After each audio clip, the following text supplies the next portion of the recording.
ঢোকা এটা যুদ্ধের থেকে কোনো কম না। রাগ হয়ে গেলেন? হ্যাঁ, জ্যাম জট বৃষ্টি হলে তো কোনো কথাই নেই, পানি সানি, ঠিক না? যুদ্ধের তো কোনো কম। হ্যাঁ, কেন পুরুষ এটাকে সহ্য করে?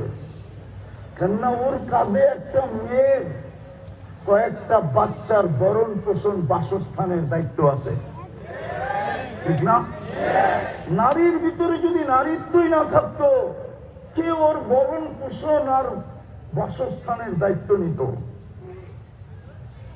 আমার তো বিশ্বাস কামরাঙ্গীরচরের থেকে চকবাজার যাওয়া আসা এটা যুদ্ধের থেকে কম না। এটা যেন দৈনন্দিন যুদ্ধ। ঠিক মনে হয় কামরাঙ্গীরচরের মানুষ রাগ হয়ে গেল, সত্য তো। কিন্তু এই যুদ্ধ কেন? এই গরমের ভিতরে কামরাঙ্গীরচরের ছোট ছোট কারখানার শ্রমিক সারাদিন ঘাম জড়ায়া কারখানায় কাজ করা, আমার তো মনে হয় এর চেয়ে যুদ্ধ ভালো। এটাও তো বিশাল যুদ্ধ, ঠিক না? বিশাল যুদ্ধ না? মনে হয় বোঝেন নাই। কিন্তু কেন?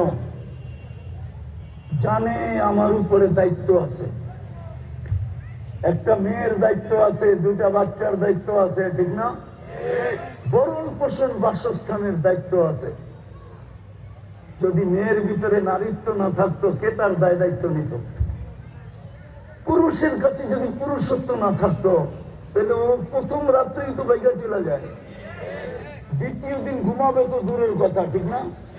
মনে হয় বোঝেন না, বিয়ে শাদী করেন নাই, করতে বুঝবেন, ঠিক না? প্রথম রাত্রেই তো বাইরে চলে যায়, ঠিক না? দ্বিতীয় দিন কই ওর পাশে ঘুমাবে, ঠিক না?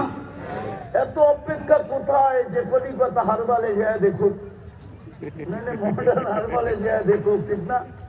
যৌবন তো কোনো হারবালে বিক্রি হয় না, হয় নাকি? হ্যাঁ, না চাইনিজ না আমেরিকান। আমি গাইটা ছুঁয়ে আসছি, আমারে বুঝিতে হবে না। আমি আমেরিকান হারবালও চিনি, চাইনিজ হারবালও চিনি, আর কলিকাতা হারবালও চিনি, মডার্ন হারবালও চিনি। কেন আমি দুনিয়া ঘুরতে ঘুরতে শেষ। বিদায় আমি হারবাল চিনি, কোন হারবালে যৌবন আছে আর নাই।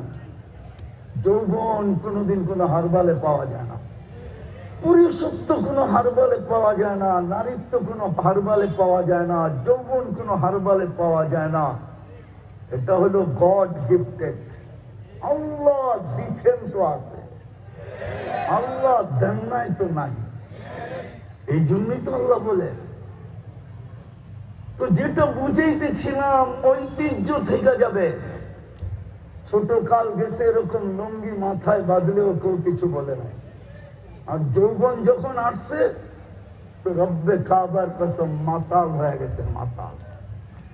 তাহলে যুবক, তুমি যৌবন পেয়ে আল্লাহ বললা কি করে?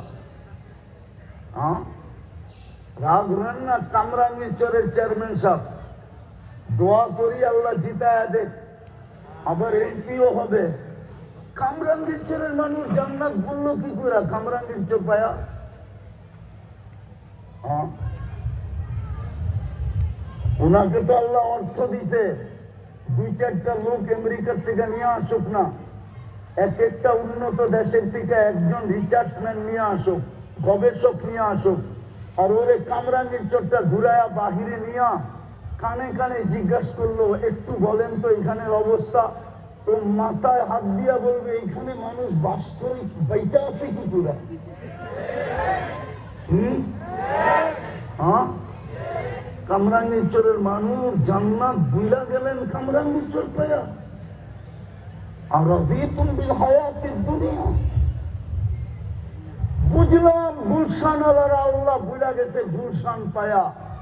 আমার মনকে বুঝাইতে পারবো বাংলাদেশের 1 নম্বর সোসাইটি বনানী আলারা বুইলা গেছে বনানী পায়া।